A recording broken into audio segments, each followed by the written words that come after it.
Olá, professoras e professores, sejam muito bem-vindos a mais um planejamento de aula, programação, tecnologia e inovação.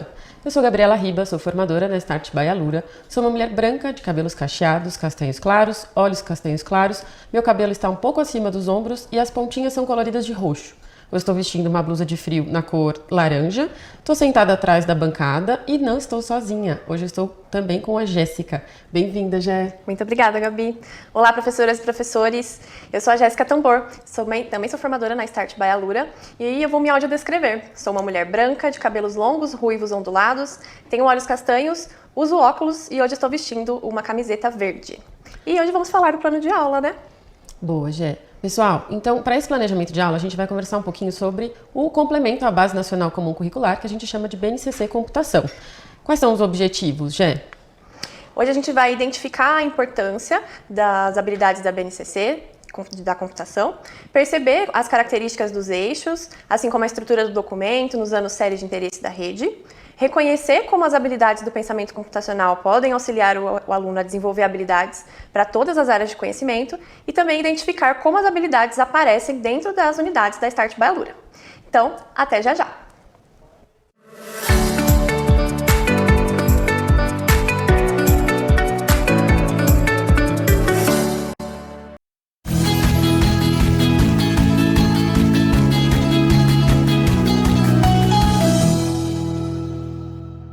Olá, professoras e professores. Então a gente vai começar a falar dos nossos estudantes, né? E a gente tem um senso comum, e a gente ouve muito falar, que os nossos estudantes são nativos digitais.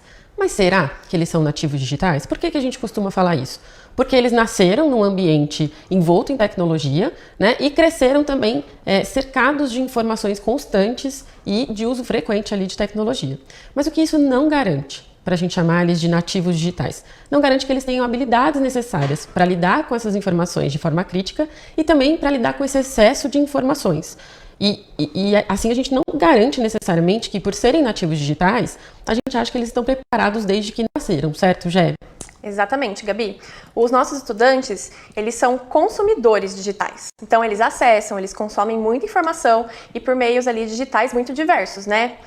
Então, sendo eles computador, celular, mídias sociais, propagandas, jogos. E o nosso objetivo é que eles saiam dessa atitude passiva de consumidores para um papel mais ativo enquanto criadores digitais. E o que temos hoje, Gabi? É isso, Gé. E aí, como consumidores digitais, a gente tem uma série de habilidades que a gente quer trabalhar nesses alunos, né? Então, resiliência, criatividade, capacidade de se adaptar aos ambientes, resolução de problema, pensamento lógico. Mas aí, vamos, né? Então, a gente sabe que é essa a necessidade e a gente precisa entender, então, como é que a gente chegou até aqui, né? Como é que a gente, olhando para os nossos documentos oficiais, como é que a gente vê a obrigação de trabalhar essas habilidades com os nossos alunos. Então, a gente tem lá em 2018 a BNCC que saiu, a BNCC geral, que a gente chama, que saiu para todos os componentes curriculares. E lá dentro da BNCC a gente tinha uma competência geral número 5 que falava da necessidade do letramento digital e da gente trabalhar essas habilidades em tecnologia com os nossos alunos. Em 2019, o Estado de São Paulo já incluiu o letramento digital no seu currículo. Em 2022, pensando no nível nacional e essa necessidade que a gente tinha essas habilidades, é lançado então o complemento à BNCC Computação, que a gente chama de BNCC Computação. E todas as redes de ensino tinham até 2023 para adaptarem os seus currículos para essas novas habilidades, né? E é por isso que hoje a gente tem no nosso currículo, né? São Paulo já tinha resolvido, na verdade, os componentes de tecnologia, inovação, programação e robótica, e lá no ensino médio a gente também tem programação, certo? E aí, Gé, como é que a gente divide um pouco esse documento? Bom, Gabi, nos segmentos da educação infantil até o ensino fundamental, a gente tem 3 eixos. O pensamento computacional, que é o foco do conhecimento, né? Então, ele é o nosso o quê. Depois a gente tem o eixo de mundo digital, que traz o como, né? Ou seja, por quais meios físicos e digitais a gente exercita o pensamento computacional. E, finalmente, o último eixo, que é cultura digital, e ele é o nosso porquê, né? Para a nossa vida em sociedade, então todas as habilidades que é preciso desenvolver para olhar para a tecnologia enquanto sujeito pertencente a uma sociedade. Mas, Gabi, e para o ensino médio também é assim?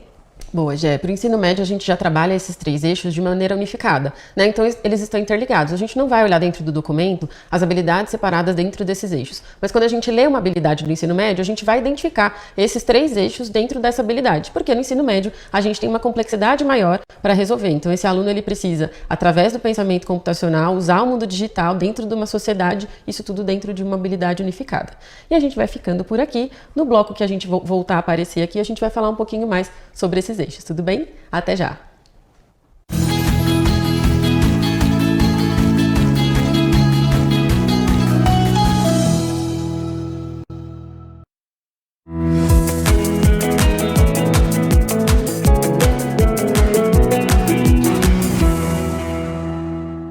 Olá, professoras e professores! Então vamos falar sobre o pensamento computacional.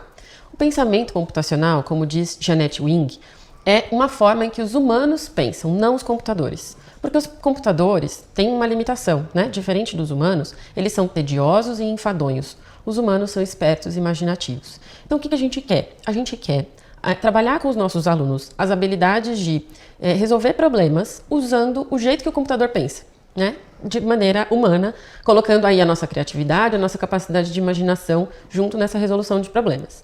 Então, o pensamento computacional, ele é dividido em 4 pilares, né? 4 eixos.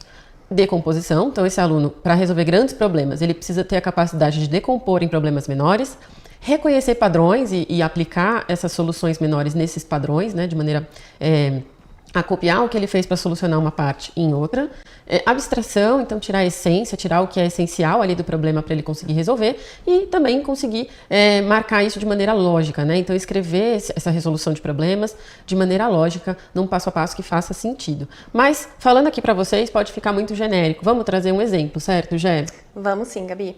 Então, professores, a gente trouxe aqui um quebra-cabeça de 1000 peças.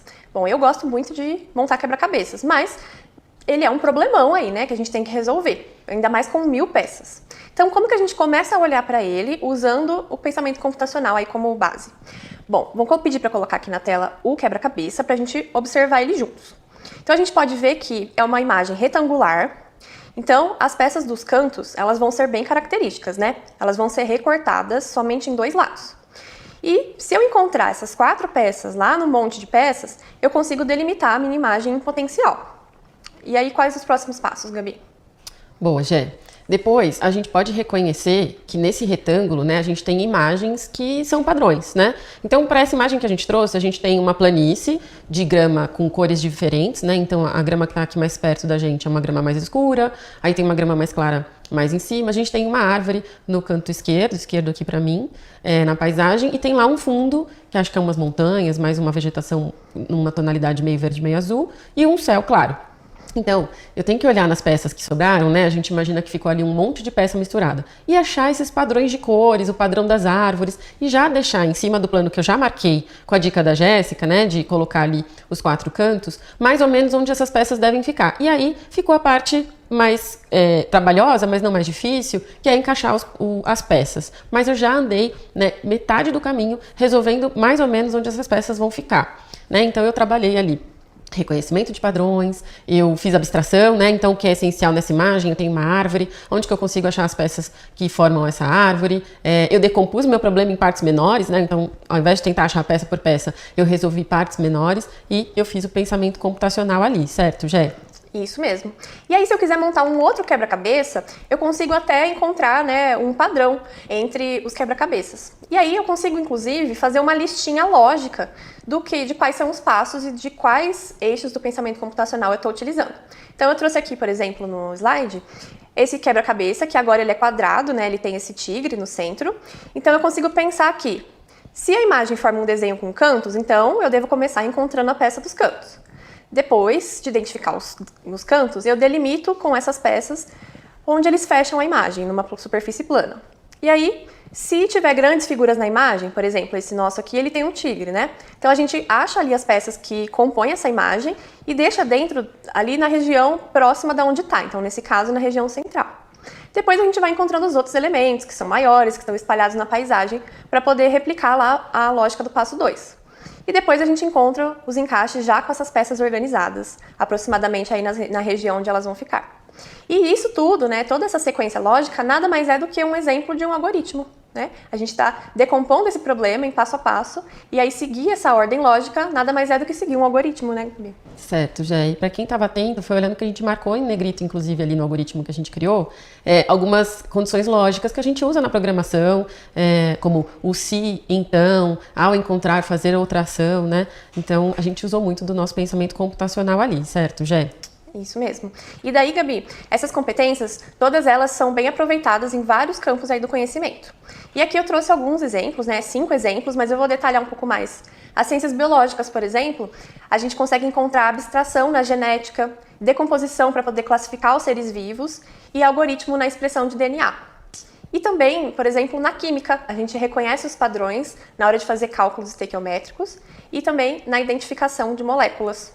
Muito legal, né, Jé? Porque vira um caminho sem volta. Depois que você reconhece e entende o que é o pensamento computacional, você se vê fazendo isso mesmo no seu componente curricular, né? E aí eu vou trazer para vocês um pouco de como a gente trabalha isso nas unidades, né? Então, nas unidades que os alunos estão vendo. Por exemplo, os anos finais. Eles têm lá uma unidade chamada Entradas e Saídas, criando um gênio virtual. É uma unidade que os alunos vão brincar de criar um jogo em que o gênio do jogo adivinha o seu nome através de perguntas de cunho pessoal. Sua cor favorita, a fruta que você mais gosta, enfim. E lá a gente está trabalhando 2 principais habilidades.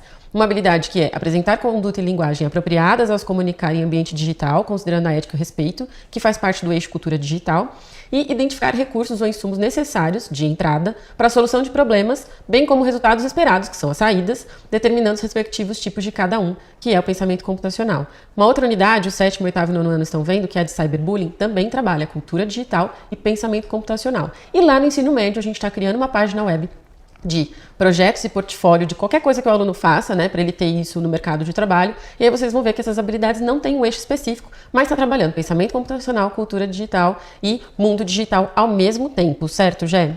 Isso mesmo, Gabi. E aí a gente trouxe aqui a dica, professor, caso você não tenha visto ainda, dentro do seu perfil de professor, você tem algumas formações docentes de temas gerais para que você possa acessar. E uma delas se chama Computação na Educação Básica. E dentro dessa unidade você vai saber mais detalhes sobre a BNCC e os seus eixos. E também deixei aqui na tela o QR Code para que vocês possam acessar a BNCC de computação, para que vocês conheçam melhor esse documento. Boa, Jé. A gente está finalizando então, pessoal. A gente vai deixar como de praxe um QR Code para vocês avaliarem esse momento, dizerem se faz sentido, se foi legal o que vocês ouviram até aqui. Eu agradeço a Jé, a companhia da Jé nesse planejamento de aula, e agradeço você, professor, que esteve conosco até o final. Obrigada, Jé. Imagina, Gabi. Muito obrigada e obrigada também, professores. Até mais.